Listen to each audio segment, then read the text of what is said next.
Deixa eu te fazer uma pergunta rápida. Se alguém te roubasse R$ 500 por mês, todo mês, sem você perceber, o que você faria? Provavelmente entraria em pânico.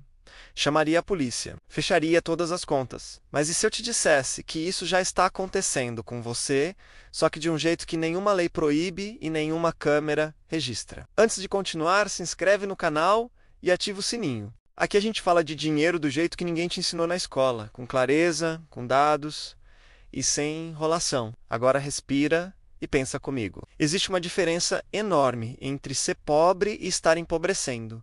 Ser pobre é uma condição impobre, ser é um processo. E o problema é que a maioria das pessoas está no segundo grupo sem ter a menor consciência disso. Se acorda, trabalha, paga as contas, dorme. No mês seguinte, repete e vai repetindo até um dia olhar para trás e perceber que gastou décadas de energia produtiva sem construir quase nada de sólido.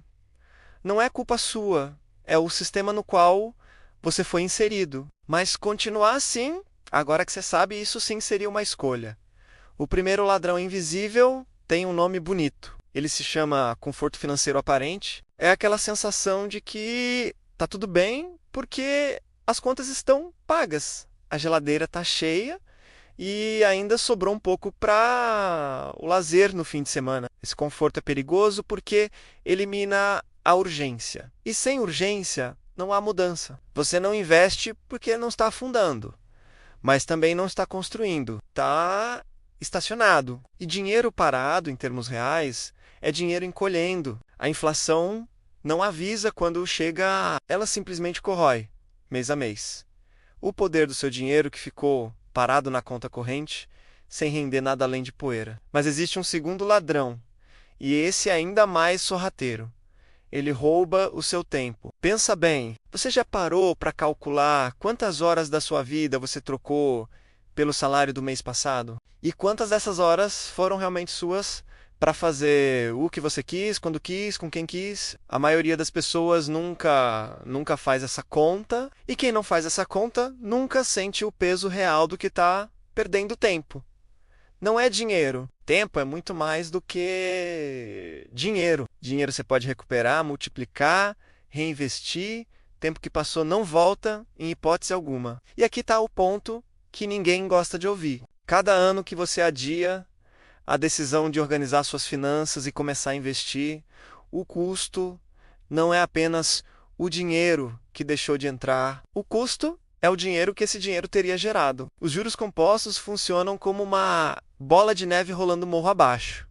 No começo ela é pequena, lenta, quase ridícula, mas com o tempo ela ganha tamanho, velocidade e força, de um modo que parece desproporcional ao esforço inicial. O problema é que a maioria das pessoas desiste no começo, exatamente quando a bola ainda é pequena e o progresso parece insignificante. Vamos colocar isso em números reais para você sentir na pele. Duas pessoas, mesma renda, mesmo ponto de partida. A primeira começa a investir aos 25 anos. Aporta um valor mensal e, para os 35, investe por apenas 10 anos e depois não coloca mais nada. A segunda começa aos 35 anos e investe o mesmo valor todo mês, até os 60. Investe por 25 anos seguidos. Quem você acha que termina com mais dinheiro? Na maioria dos cenários com juros compostos reais, a primeira pessoa termina à frente. Com menos tempo de contribuição, mas com mais patrimônio. Por quê? Porque começou cedo, porque o tempo que o dinheiro ficou rendendo fez um trabalho silencioso e poderoso que nenhum aporte tardio consegue compensar completamente. Isso não é teoria, é matemática.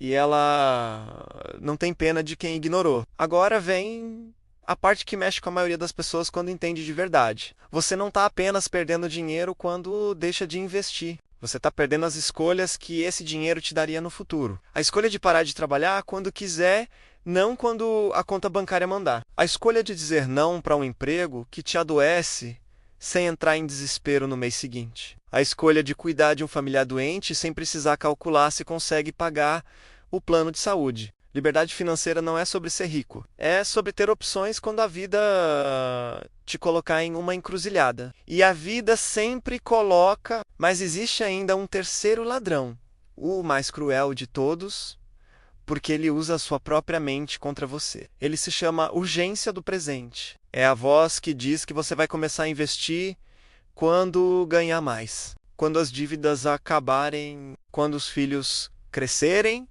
quando a vida estabilizar. Só que a vida não estabiliza. Ela troca um desafio por outro. Quem espera a hora certa para começar, na maioria das vezes, nunca começa. E enquanto espera, os anos passam. Os juros que poderiam ser seus ficam no bolso de outra pessoa. E a janela de tempo que faria a diferença vai se fechando devagar, sem barulho, sem cerimônia. A verdade inconveniente é essa: você não precisa ganhar mais para começar. Você precisa decidir antes de estar pronto, porque a prontidão financeira raramente chega sozinha. Ela é construída, é resultado de uma decisão tomada num momento em que as condições ainda não eram perfeitas. Porque as condições nunca são perfeitas. O mercado nunca está no momento ideal. A renda nunca está sobrando do jeito que você imagina que vai sobrar. O momento certo é agora. Sempre foi. E não estamos falando de valores absurdos para começar. Estamos falando de consistência, de fazer o possível dentro da sua realidade atual e ir aumentando conforme for aprendendo e crescendo. Quem começa com pouco e mantém o hábito chega muito mais longe do que quem espera ter muito para começar com tudo. Porque no fim, o que separa quem constrói patrimônio de quem não constrói não é sorte, não é herança, não é salário extraordinário. É a decisão de não desperdiçar mais o recurso mais escasso que existe na vida de qualquer ser humano. O tempo que ainda te resta para agir. Cada dia que passa sem uma decisão financeira consciente é um dia que trabalhou contra você silenciosamente, mas com consistência. E agora que você sabe disso, ignorar é uma escolha. Agir também é. Se você quer continuar aprendendo a transformar tempo em patrimônio e decisões simples em liberdade real, se inscreve no canal e ativa as notificações. Porque educação financeira não é sobre enriquecer rápido, é sobre parar de empobrecer devagar. Grande abraço e até o próximo vídeo.